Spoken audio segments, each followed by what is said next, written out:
Hello दोस्तों। तो आज मैं वो सारे सीरियस प्रॉब्लम्स के बारे में बात करने वाला हूँ जो अक्सर लोगों को प्रॉब्लम आती है और हो सकता है उन व्यक्तियों में आप भी हों। ऐसा होता है कि हम विंडोज़ को फॉर्मेट कर देते हैं ताकि हमारा विंडोज़ फास्ट हो जाए, लेकिन पता चलता है कि जैसे ही विंडोज़ फॉर्मेट करके आए फिर भी स्लो ही चल रहा है।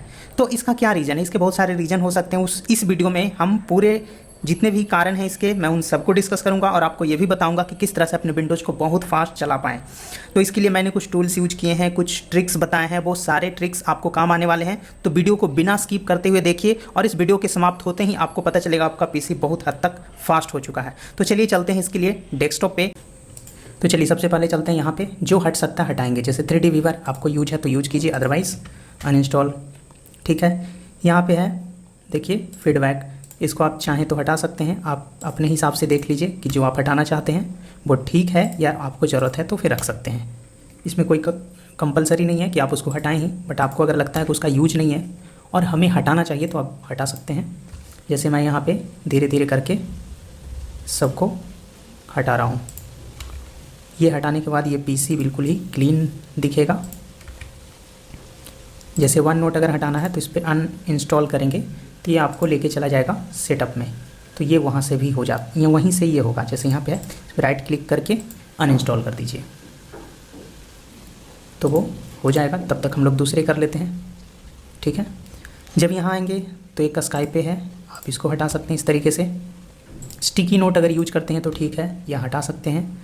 स्निप एंड स्केच यूज करते हैं तो ठीक है, नहीं तो सेम इस तरह से। मुझे इन सब चीज़ों की ज़रूरत नहीं है तो मैं पीसी को बिल्कुल ही क्लीन करना चाहता हूँ। ठीक है, ये भी हट जाएंगे।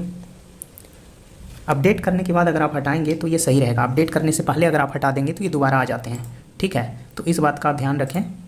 उसके बाद हमारे पास और क्या बचा जो हटा सकते हैं? पेंट 3D मैं नहीं यूज़ करता हूँ, मुझे इसकी ज़रूरत नहीं पड़ती। वॉइस रिकॉर्डिंग भी मुझे इसकी ज़रूरत नहीं पड़ती। अब लगभग चीज़ें हो गई है। अब देखेंगे अगर अलार्म क्लॉक हटाना है तो इसमें कोई ऑप्शन नहीं है। ठीक है, कैलकुलेटर हटाना है तो उसका तो ऑप्शन है, बट वो मैं रखने वाला हूँ। कैलेंडर के लिए भी ऑप्शन है हटाने का, हटा देते हैं। इसके बाद अगर जाएंगे तो और कोई इसमें इस तरह हटने वाला नहीं है। कुछ ऐप्स होते हैं जो सिस्टम में इनबिल्ट होते हैं, उसको हटाना आसान नहीं, तो उसके लिए हम एक कोड का यूज़ करेंगे और पावर सेल का यूज़ करेंगे।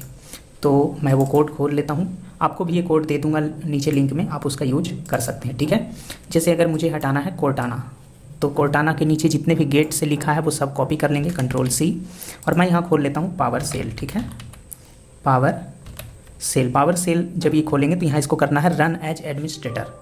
जब आप ये ओपन करेंगे तो इस तरह से आएगा, थोड़ा वेट कीजिए। जब यहाँ यह स्टार्ट हो जाएगा तो एक यहाँ छोटा सा पाथ आएगा। अब ये स्टार्ट हो गया, इस पर राइट क्लिक करेंगे, कॉपी हो जाएगा, एंटर मार देंगे तो ये क्या हो जाएगा, देखिए हट जाएगा। इस तरीके से अगर मुझे हटाना है मैप्स, क्योंकि वो नहीं हटता इस तरह, तो Ctrl+C, यहाँ आकर राइट क्लिक, एंटर। ठीक है, उसके बाद अगर मुझे हटाना है अलार्म तो यहाँ से ऐसे Ctrl+C, फिर यहाँ आए इस तरह से, एंटर। ठीक है, कैमरा भी मुझे यूज नहीं पड़ता, Ctrl+C, यहाँ आए रिमूव। उसके बाद हेल्प, Ctrl+C, यहाँ आया रिमूव। उसके बाद फ़ोन का भी एक होता है Ctrl+C, फ़ोन भी मैं रिमूव करने वाला हूँ, हो गया। इसके बाद है Xbox, Ctrl+C, remove. People, Ctrl+C, और ये रिमूव। ठीक है, तो अगर आप अब जाकर यहाँ देखें तो बहुत सारे चीज़ यहाँ हट चुके हैं, कुछ भी आपको दिख नहीं रहा होगा, सब हट चुका है इससे। और ये हटाने का पर्पस मेरा उन लोगों के लिए है जिनके पास रिसोर्स की कमी है, जिनका प्रोसेसर भी कमज़ोर है और उनके पास रैम भी ज़्यादा नहीं है। तो अगर ये सारे अगर आप रिमूव करते हैं तो आपका थोड़ा रिसोर्स बचेगा और आप कम रिसोर्स में ही अच्छा विंडो चला पाएंगे, फास्ट चला पाएंगे। अब यहाँ सब कुछ हट गया, अब एज को हटाना है। एज इसलिए मैं हटाने को बोल रहा हूँ, ये सबके लिए ज़रूरी नहीं। एज बहुत अच्छा सॉफ्टवेयर है लेकिन ये रिसोर्स बहुत ज़्यादा लेता है, तो ये उनके लिए रिकमेंडेड है जिनके पास रैम की बहुत कमी है, प्रोसेसर थोड़ा स्लो है, उनके लिए ये सिर्फ रिकमेंडेड है। तो उसको हटाने के लिए यहाँ पे देखिए एज का है ऊपर कॉपी, डॉट से लेकर जितना है सब आपको यहाँ तक कॉपी कर लेना है। उसके बाद आप पाथ देखते चलिए, आपको जाना है। सबसे पहले चलेंगे सी ड्राइव में। ठीक है, याद रखेंगे, सी ड्राइव में जाने के बाद चलेंगे प्रोग्राम फाइल्स में, नहीं प्रोग्राम फाइल्स नहीं, प्रोग्राम 86। हाँ, यहाँ पे ध्यान दीजिए, जिनके पास 64 बीट का कंप्यूटर होगा उनमें ये दिखेगा प्रोग्राम 86, लेकिन जिनके पास 32 बीट का कंप्यूटर होगा उनमें सिर्फ प्रोग्राम फाइल्स दिखेगा। तो जिनके पास 32 बीट का है वो प्रोग्राम फाइल्स में जाएंगे, जिनके पास 64 बीट का है वो प्रोग्राम 86 में जाएंगे। यहाँ माइक्रोसॉफ्ट में जाएंगे, ऊपर दिख रहा है एज, 3 फोल्डर है तो एज में जाएंगे।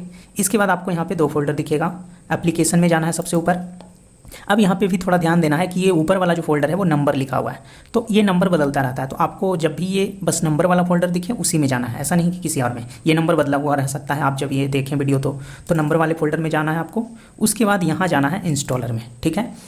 यहाँ तक पहुँच गए, देखिए यहाँ एक सेटअप दिख रहा है। यहाँ पहुँचने के बाद आपको ये फाइल मेनू में जाना है। यहाँ पे देखिए सेकंड ऑप्शन है पावर सेल, और इसको ओपन कर लेना है रन एज एडमिनिस्ट्रेटर, यस, ठीक है। अब हम इसको काट देंगे, इसकी ज़रूरत हमारी ख़त्म। अब हमको पावर सेल की ज़रूरत है, और जो यहाँ से आप कॉपी किए थे ये एज सेटअप, इसको आपको आना है, इसको पेस्ट करके इंटर कर देना है। अब ये उस तरह से देखिए अभी एज दिख रहा है, अब वो एज हट गया इससे, इस पूरे सिस्टम से ही एज रिमूव हो गया। अगर आप देखेंगे तो यहाँ भी एज का एक शॉर्टकट दिखेगा, ज़्यादा से ज़्यादा और कुछ नहीं। अब आप पूरी तरह क्लीन करना चाहते हैं, यहाँ जाइए फिर से उसी पाथ में 86 माइक्रोसॉफ्ट, और ये तीनों फोल्डर आप चाहें तो डिलीट कर सकते हैं, कोई दिक्कत नहीं है। अब ये पूरी तरह से आपके सिस्टम से एज भी हट गया। तो अब आपने देखा कि लगभग ऐप्स भी हट गए। ये सब आप चाहें तो इस तरह से अनपिन करके फिर से आप अपना एडजस्टमेंट सुधार सकते हैं। अब अगला चीज़ बचता है, इतना करने के बाद भी आपने जो अपडेट किया है वो सारे डर्टी फाइल्स आपके कंप्यूटर में ही रख पड़े हैं। अगर आप उनको भी हटा दें और भी अच्छा हो सकता है। तो उसके लिए हमने सॉफ्टवेयर जो बताया था वाइज डिस्क क्लीनर, उस पर आप चले जाइए। यहाँ पर ये है, इसको ओपन कर लीजिए, यस पूछा यस कर देंगे और ये ओपन होगा। ओपन होने के बाद इसको थोड़ा मैं बड़े में दिखा देता हूँ, सारे सिलेक्ट कर लीजिए, ठीक है, जितना भी दिख रहा है सब सिलेक्ट कर लीजिए। और इसको आप सिर्फ इंस्टॉलेशन के वक्त ही नहीं, कभी भी यूज कर सकते हैं जब आपको लगे कंप्यूटर आपका स्लो हो रहा है। और स्कैन कीजिए, ठीक है, सब सिलेक्ट करके यहाँ भी जाकर के स्कैन कर लीजिए। और स्लिमिंग में भी जाएंगे तो कुछ फाइल्स दिखाएगा। तो सबसे पहले हमें कहाँ चल रहा है, ये ऊपर वाले फोल्डर में देखिए लिखा विंडोज़ डाउनलोडेड इंस्टॉलेशन फाइल्स। इस पर यहाँ जाएंगे तो लोकेशन ओपन करने का दे रहा है। यहाँ आएंगे तो एक फोल्डर खुलेगा, आपको इसको कंट्रोल ए से पूरा सिलेक्ट करना है और डिलीट कर देना है, ठीक है। पूछेगा कंटिन्यू, यस, सब ये डिलीट हो गया। ये इंस्टॉल्ड फाइल ये आया कहाँ से, तो ये आया जब आप विंडो अपडेट किए थे, ये सारे फाइल्स आए थे, ठीक है। तो इन सबको ये डिलीट कर लेंगे।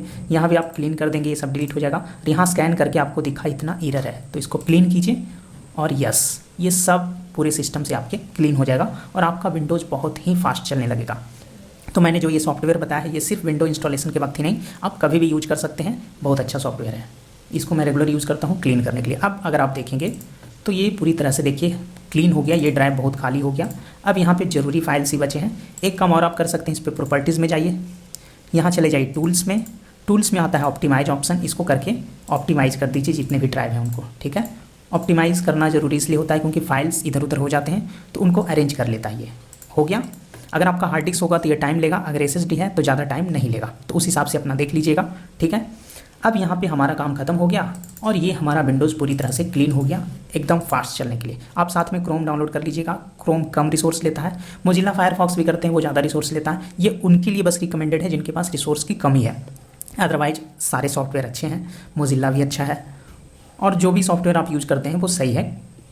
बस इतना ध्यान रखना है कि अगर आपके पास रिसोर्स की कमी है तभी आपके लिए रिकमेंडेड है, अदरवाइज आप कोई भी यूज़ करें कोई उतना मैटर नहीं करता। अब आपका ये विंडो पूरी तरह से क्लीन है। तो ये अगर आपको वीडियो पसंद आया तो आप वीडियो को लाइक कीजिए, चैनल को सब्सक्राइब कीजिए और वीडियो को शेयर कर दीजिए उन सारे साथियों के साथ जिनके साथ आपकी बातचीत हुई और जिनको ये सारे प्रॉब्लम फेस करने पड़े। तो इस तरह से उनका भी प्रॉब्लम का सॉल्यूशन मिल जाएगा। तो चलिए, यहाँ पे आपका अमूल्य समय देने के लिए बहुत बहुत धन्यवाद।